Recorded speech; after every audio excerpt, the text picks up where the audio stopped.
So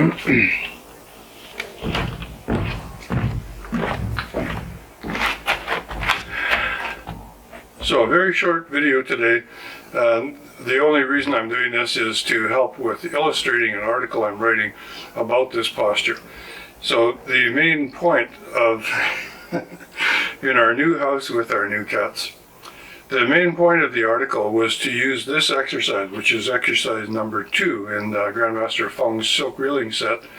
And what I'm trying to explain here is the use of angles that we're creating through our body, and then trying to feel those angles on the body rotating around the body from front to back and in reverse again. So I'm going to start off very simple and do 3 variations, and hopefully we can get the point across quite easily.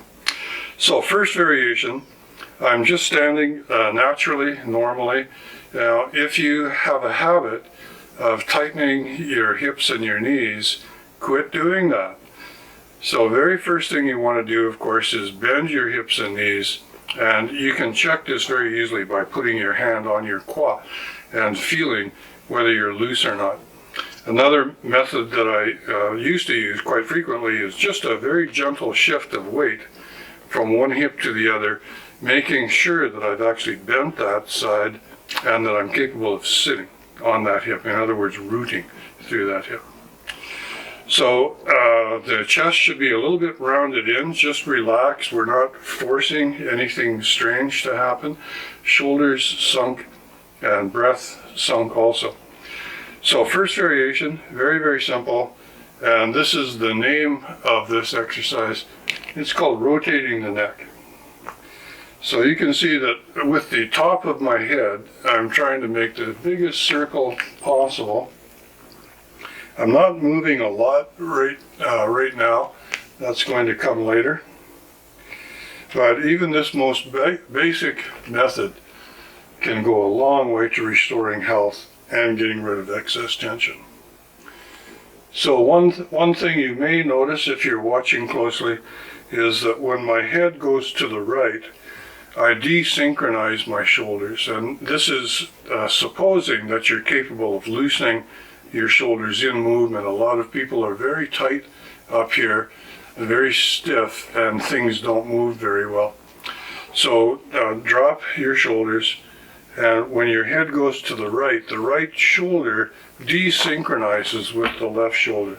So this one starts rotating backwards slightly, this one starts rotating forward slightly, and now they both open backwards.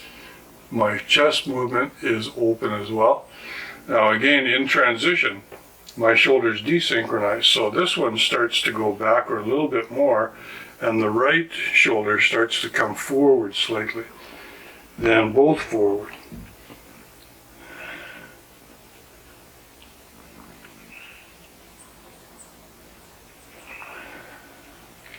So if you go too fast doing this exercise, probably you won't get this. It'll probably just remain a neck and head exercise, and that's fine.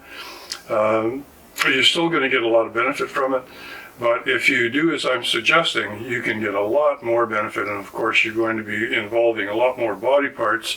Eventually we hope to involve the entire body. So this movement, as small as it may be, there's a subtle weight shift to my right also. I stay on that hip during the transition to fully open backward. And again, I want to emphasize, a lot of people, when their head goes back, they tighten up and follow it and end up falling over. So every time our head goes back, you want to bend a little bit more and sit down and loosen a little bit more. Now desynchronize, both shoulders forward. Now my back, at least my upper back, should be fully open.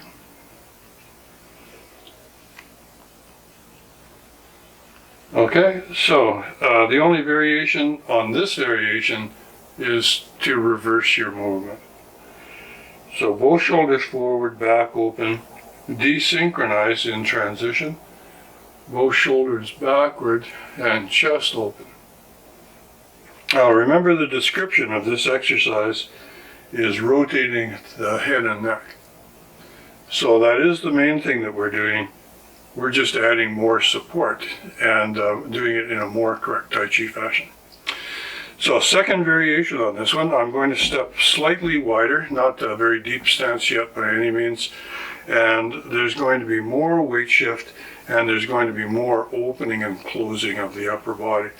So on my first beginning movement, I'm here with my shoulders and elbows forward. My back is now stretching all the way down, and it's fully open all the way from my shoulders all the way down through my hips, rounded outwards. So in this position, I'm sitting and rooting on my right side. This is the transition where my shoulders begin to desynchronize. So emphasizing again, don't move from here. Rotate on this hip, but don't shift weight. Your weight shouldn't shift to 50 until our body is doing a 50-degree fully open down the front sort of movement. Then transition, again, my shoulders desynchronize, this going back, this coming forward. And in this position, this side of my back is open, both sides of my back open, left side of my back open. Now in this transition, this is where things start to get really, really interesting. And for some of us, this is going to be a little bit difficult. We're going to take the stretch and the line that we have going down our left side, we're going to wrap it around our body and hopefully create a line going down the front, left front side of the body. So here, I've got a huge stretch coming down that goes through my chest, my ribs, all the way through my belly and down into my left hip. Then expanding and continuing that stretch rotates until it's right across the front of my body. And on this desynchronize, that stretch on my front moves mostly over to my right side. Now from the right side front, that line that I'm creating of stretch wraps around to the back of my body. So now that line is on the right side of my back, rotates so that my back is fully engaged in stretching, and then moves again to the left. From the left, on the desynchronization, the left front opens.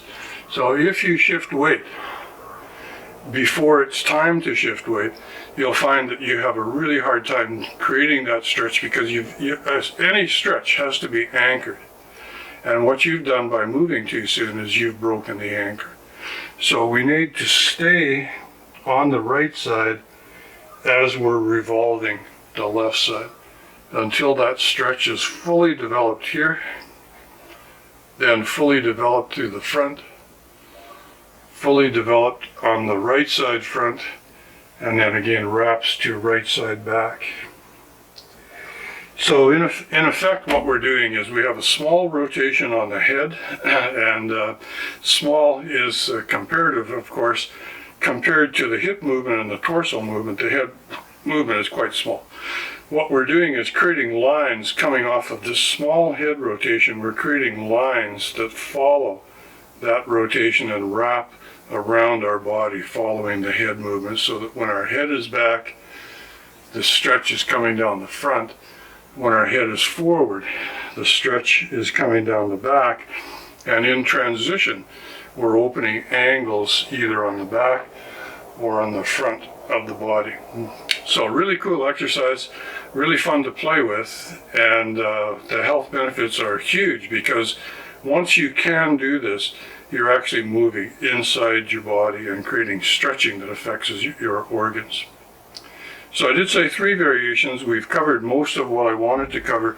The third variation is just to go a little bit wider, maybe shoulder width and a half, sit a little bit deeper, tuck your chin more, open more, a bigger stretch, sit more, have a bigger stretch coming down this side, the front, and here, this stretch that I'm doing right now, you can see it goes all the way down below my navel. A lot of people at this point are doing this, and they have almost no stretch or very, very light stretch. We want you to actually arch backwards. You're going to have to sit more to maintain your balance when you do this, and the opening should not be just a little bit in the upper body, not touching sternum, not touching your belly. It should go all the way from collarbone past your belly button down into groin area. Okay, the transition points are very, very important. That's where the wrapping occurs. And don't move your weight. Now your weight goes a little bit of a weight change to root on this side. Create your stretch to the back, full back, left side back, and wrap it to the front again. So a third variation really is just an enlargement of the whole thing, and what we're doing is we're working the body's suppleness more, and we're really, really starting to massage inside the lungs, the heart, the ribs in particular are really getting a good stretch on this one. So that's it, lots of hidden ideas tucked away in here, and lots of hidden health benefits. So hope you enjoy it and work it until you can do this movement a little bit better.